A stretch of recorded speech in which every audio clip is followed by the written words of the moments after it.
नमस्कार, मैं हूं आपके साथ पूर्वी राय और आप देख रहे हैं एमपी फर्स्ट न्यूज। आज पूरे मध्य प्रदेश की लहसुन मंडी बंद कर दी गई है। किसानों का विरोध है कि चीन से लहसुन को भारत में लाया जा रहा है। इसके विरोध में आज सभी किसानों ने लहसुन मंडी की हड़ताल कर दी है।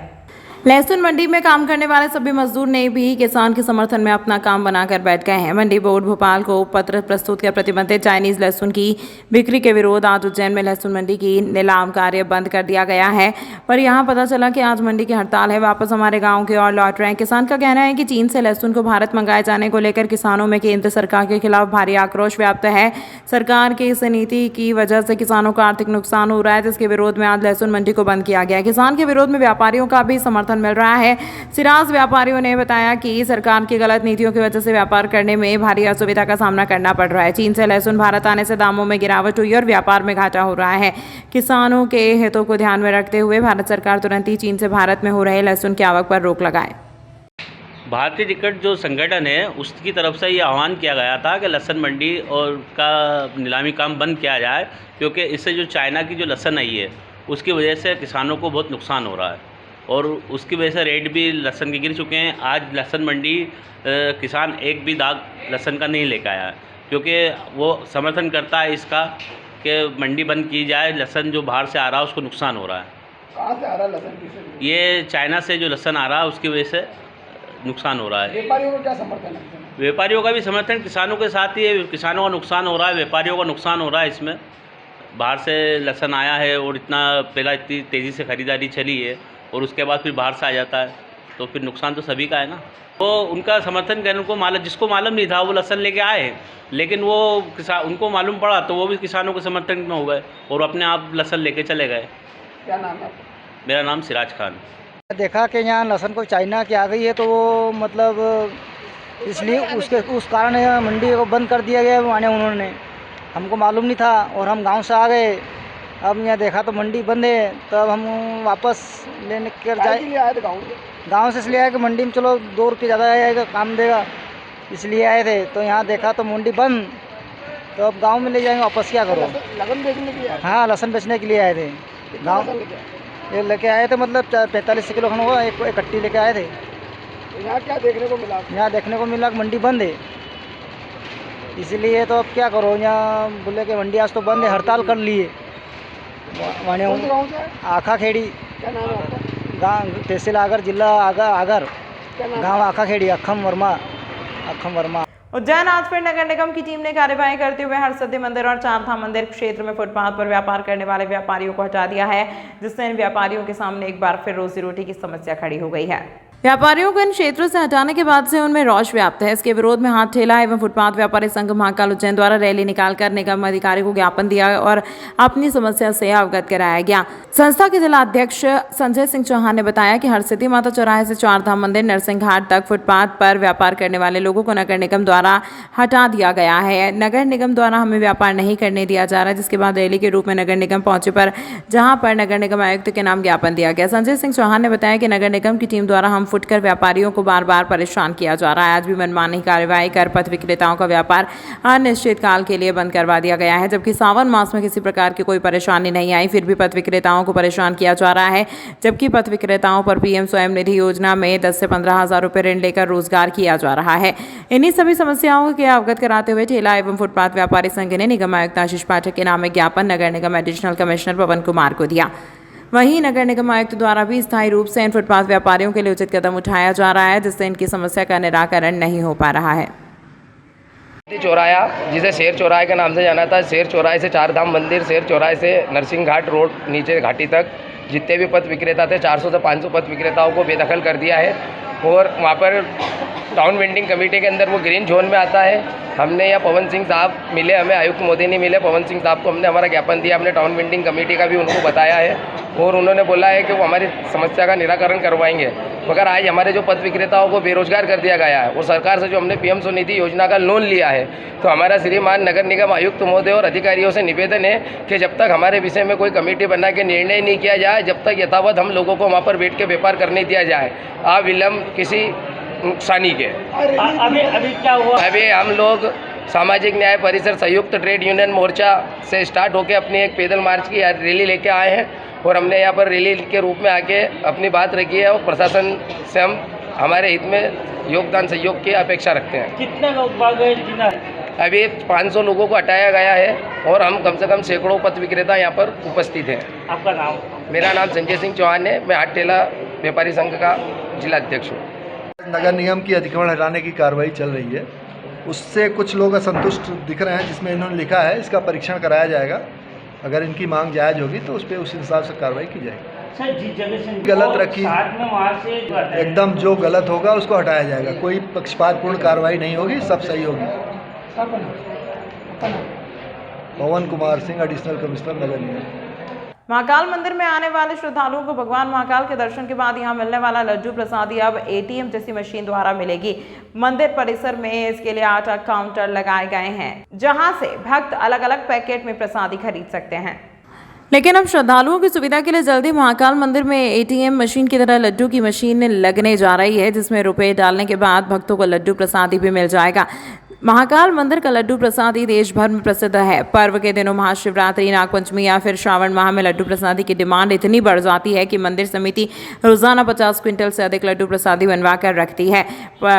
रोजाना 30 से 40 क्विंटल लड्डू प्रसादी की खपत होती है। ऐसे में आम श्रद्धालुओं की सुविधा के लिए महाकाल मंदिर में लड्डुओं की मशीन लगने जा रही है। इसमें रुपए डालने पर लड्डुओं का पैकेट निकलेगा। इसमें भगवान महाकाल के भक्तों को जल्द लड्डू प्रसादी मिल सकेगा। साथ ही मंदिर में बंद होने के बाद भी लड्डू मशीन से ले सकेंगे। इसमें मंदिर समिति के कर्मचारियों को भी नहीं लगना पड़ेगा, जिसकी डिमांड न सिर्फ देश में बल्कि विदेशों से आए भक्त अपने साथ लेकर जाते हैं। यह लड्डू प्रसाद 100 ग्राम, 200 ग्राम, 500 ग्राम और 1 किलो के पैकेट में उपलब्ध रहते हैं। भगवान महाकाल का लड्डू प्रसाद 400 रुपये किलो से मिलता है। अभी 2-3 दिन पूर्व उज्जैन के दिल्ली के एक बड़े दानदाता हैं हमारे, और महाकाल मंदिर में समय समय पर दान देते रहते हैं, बड़े उद्योगपति हैं दिल्ली के। उनके द्वारा बताया गया कि लड्डू के लिए जो हमारे काउंटर हैं उनके स्थान पर ऑटोमेटिक एटीएम मशीन वो स्थापित करेंगे उनके द्वारा। तो जल्दी ही 2-3 महीने में वो दान देने के बाद में मशीन लग जाएगी। उज्जैन शहर में डेंगू तेजी से फैल रहा है। सही तरीके से जांच नहीं होने से सही आंकड़ों सामने नहीं आ पा रहे हैं। अधिकांश मरीज प्राइवेट अस्पतालों में उपचार करवा रहे हैं। 15 दिन में 20 से अधिक डेंगू के मरीज मिले हैं। शहर में तेजी से डेंगू फैल रहा है। अधिकांश मरीज प्राइवेट अस्पतालों में उपचार के लिए भर्ती हो रहे हैं। डेंगू मलेरिया की रोकथाम के लिए शासकीय मलेरिया विभाग है, जांच के लिए सरकारी पैथोलॉजी लैब है, सफाई के लिए नगर निगम का अमला भी है, लेकिन सभी विभागों के अफसर अपनी अपनी जिम्मेदारियों से पल्ला झाड़ रहे हैं। नतीजा यह है कि मरीजों का आंकड़ा दिन ब दिन बढ़ता जा रहा है। सीएमएचओ कार्यालय द्वारा डेंगू मरीजों के आंकड़े सार्वजनिक नहीं किए जा रहे हैं। सीएमएचओ डॉक्टर अशोक पटेल का कहना है कि सरकारी अस्पताल के लैब में ब्लड टेस्ट कर डेंगू की जाँच की जाती है। पूर्व में डेंगू के मरीजों के हाथ पैरों में दर्द, तेजी से बुखार होता था। वर्तमान में जो डेंगू के मरीज मिल रहे हैं उनमें प्लेटलेट्स कम होना सामने आ रहे हैं। कोरोना के बाद से लोगों को बीमारी से लड़ने में काफी मुश्किल पड़ रही है। दूषित भोजन के कारण लोग पीलिया, टाइफाइड व वायरल फीवर के शिकार हो रहे हैं। सीएमएचओ डॉक्टर अशोक पटेल ने बताया कि तेज ठंड, शरीर में दर्द और बुखार की स्थिति में अनेक लोग बाजार में डेंगू की जांच के लिए मेडिकल पर मिलने वाली किट का उपयोग करते हैं। डेंगू के लक्षण दिखने पर डॉक्टर द्वारा लैब में कराई गई जाँच को ही मान्य किया जाता है। अभी ज़िले में वायरल फीवर का प्रकोप चल रहा है, तो डेंगू की बीमारी से भी हम ये नहीं कहना चाहेंगे कि मरीज नहीं आ रहे हैं, लेकिन प्राइवेट में शो हो रहे हैं। हमारे सरकारी हॉस्पिटल में अभी कोई ऐसी रिपोर्ट, अधिकृत रिपोर्ट नहीं आई है, क्योंकि डेंगू की जो रिपोर्ट है वो प्राइवेट हॉस्पिटल वगैरह में रिपीट किट से किया जाता है, जो कि स्पेसिफिक नहीं होती है। और हमारे जो संस्था में जो अधिकृत लैब है उस पर जो की जाती है वो एलिसा टेस्ट के माध्यम से की जाती है, वो कन्फर्म रिपोर्ट होती है। लेकिन मरीजों में डेंगू के लक्षण पाए जा रहे हैं, तो लेकिन वो वायरल का प्रकोप ज़्यादा चल रहा है। तो जो फीवर आ रहा है वर्तमान में भी उसको 15 से 20 दिन लग रहे हैं ठीक होने में मरीज को, और दोबारा इन्फेक्शन रिपीट भी हो रहा है।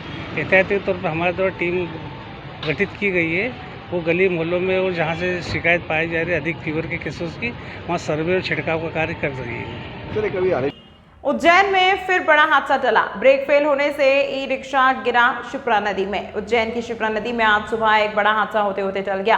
दरअसल शिप्रा नदी के रामघाट पर सवारी छोड़ने आया ई रिक्शा जब वापस जा रहा था तभी रामघाट से ब्रेक फेल होने के चलते शिप्रा नदी में जा गिरा। गनीमत रही कि हादसे के वक्त ई रिक्शा में श्रद्धालु नहीं बैठे थे, वहीं चालक भी इस हादसे में बाल बाल बच गया। घटना के बाद आसपास के लोगों ने नदी में से ई रिक्शा को निकालने में मदद की, जिसके बाद ई रिक्शा को नदी से निकाला गया। घटना की जानकारी लगते ही बाद महाकाल थाना पुलिस ने ई रिक्शा चालक के खिलाफ चालानी कार्रवाई की। थाना प्रभारी अजय वर्मा ने बताया कि रामघाट नो व्हीकल जोन घोषित किया गया है, लेकिन नियमों को तोड़कर ई रिक्शा चालक अपना रिक्शा लेकर रामघाट तक पहुंचा था और ब्रेक फेल होने से यह हादसा हुआ। इसी के चलते उसे पर 500 रुपये का अर्थदंड लगाया गया है। रिक्शा क्रमांक MP 13 ZM 9338 के चालक हैं जाधव पिता बबन राव। ये रामघाट में खड़े थे, अचानक ही गाड़ी का जो है वो ब्रेक फेल हो गया, तो वहाँ नीचे गिर गया था जा कर के। बाद में हमने उनको बुला के चेक किया कि शराब तो नहीं पिए, तो शराब नहीं पिए हुए थे और सामान्य थे। ब्रेक फेल होने से जो है वहाँ रिक्शा चला गया था। तो उनके विरुद्ध जो है हमने मोटर व्हीकल एक्ट के तहत कार्रवाई करके 500 रुपये CF उनसे वसूल किया है और समझाइश दी है कि अपने गाड़ी को सही अपडेट रखें और ऐसी जगह गाड़ी लेके ही ना जाए जिससे कोई घटना हो। गाड़ी में किसी प्रकार कोई यात्री नहीं बैठे थे, इससे बड़ी घटना टल गई, नहीं तो बड़ी घटना होती। वहाँ नो पार्किंग क्षेत्र है, पर वो वहाँ चला गया, इसीलिए उस पर चालानी कार्रवाई की और उसको समझाइश दी गई कि वहाँ दोबारा ना जाए। उज्जैन महाकाल मंदिर की होली पर लगी आग के बाद अब मंदिर समिति ने दानदाता की मदद से मंदिर की देहरी के पास गलियारा और नंदीहाल में आग पर काबू पाने के लिए हाईटेक सिस्टम लगाया गया है। अब आग लगने पर या फिर तय टेम्परेचर से ज़्यादा होने पर आधुनिक सिस्टम के ऑटोमेटिक सेंसर एक्टिव हो जाएंगे और सायरन बजने के साथ वहां लगा फायर एक्सटिंग्विशर एक्टिव होकर आग को बुझाने में मदद करेगा। वहीं घटना में मंदिर के सेवक की मौत हो गई थी। आग की खबर के बाद बड़ौदा की विमल फायर ने दान के रूप में महाकाल मंदिर में आग लगने की घटना को रोकने के लिए मॉडर्न फायर सिस्टम लगाया है। फायर सिस्टम लगाने वाली कंपनी ने फिलहाल यह सिस्टम गर्भगृह के बाहर देहरी के पास नंदीहाल में लगाया है। इस आधुनिक सिस्टम को ऑपरेट करने के लिए मंदिर के 20 कर्मचारियों को प्रशिक्षित किया गया है। जहां सिस्टम को एक्टिवेट किया है वहां तापमान 58 डिग्री सेल्सियस से अधिक होने पर अग्निशमन यंत्र का अलार्म बजने लगेगा। जल्द ही मंदिर परिसर को इस सिस्टम से लैस करेगी। देखिए, आप सभी जानते हैं कि हजारों हजार संख्या में यहाँ दर्शनार्थी आते रहते हैं और उसके प्रतिरूप हमको हर स्तर पर अलग अलग प्रकार की सुरक्षा व्यवस्था करनी पड़ती है। अन्य सुविधाएं भी करते हैं और सुरक्षा एक बहुत ही मुख्य विषय है, क्योंकि हजारों लाखों की संख्या में आते हैं। आपने देखा महाकाल लोक बना हुआ है, इलेक्ट्रिक के दूसरे बहुत सारे सेंसिटिव इंस्ट्रूमेंट्स हैं। इसी बीच एक दुर्भाग्यवश होली के समय एक गर्भगृह में दुर्घटना हो गई थी अग्नि से संबंधित।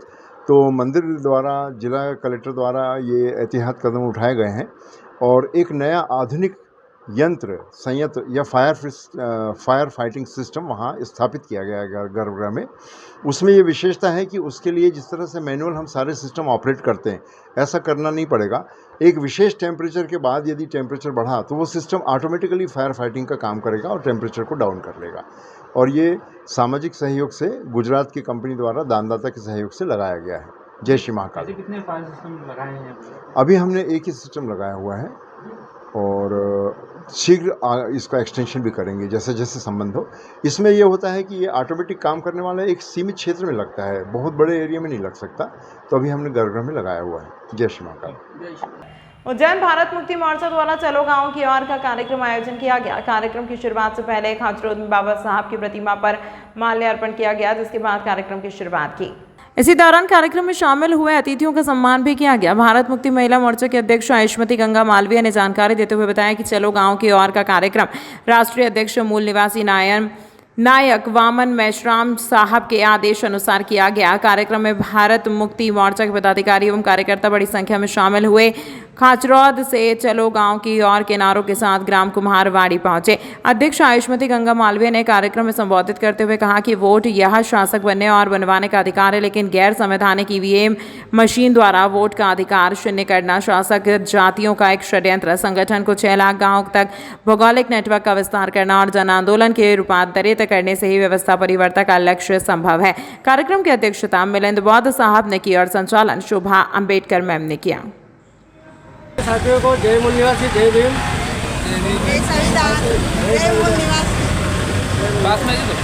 साथियों, आज ये चलो गांव की ओर का जो मिशन है, ये भारत मुक्ति मोर्चा के जो राष्ट्रीय अध्यक्ष है मूल निवासी नायक वामन मेश्राम साहब द्वारा देश के अंदर चलो गांव की ओर एक मिशन चल रहा है। इस मिशन के तहत बहुजन समाज को शासक वर्ग बनाने हेतु गांव-गांव में ये प्रचार प्रसार किया जा रहा है। और जो महापुरुषों की जो लड़ाई थी व्यवस्था परिवर्तन की, उस व्यवस्था परिवर्तन के मिशन को लेकर चल रहे। आज हम गांव-गांव में ये चलो गांव के और गांव में महापुरुषों के विचार और उद्देश्य को ये द्वारा समझा रहे हैं। तो आज इसी सिलसिले में जिला उज्जैन से छात्रों तहसीलदार पहली बार वामदेव भारत विष्णु मोर्चा का कार्यक्रम है, जिसके अध्यक्षता आदरणीय मिलिंद घोष साहब बुद्धिस्ट इंटरनेशनल नेटवर्क के द्वारा की जाएगी।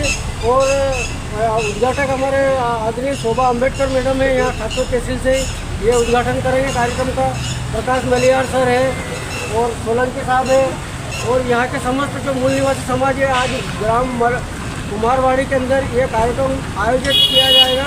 तो यहाँ पे हमने बाबा साहब का माल्यार्पण किया और अतिथियों का आदर सत्कार किया। अब इसके बाद हम चार धाम मंदिर के समीप हॉस्टल में काम करने वाली महिला कल दोपहर खाना बना रही थी। इस दौरान गैस पर चढ़ा कुकर फट गया और उसमें भरी उफनती दाल महिला पर जा गिरी, जिससे वह गंभीर रूप से झुलस गई।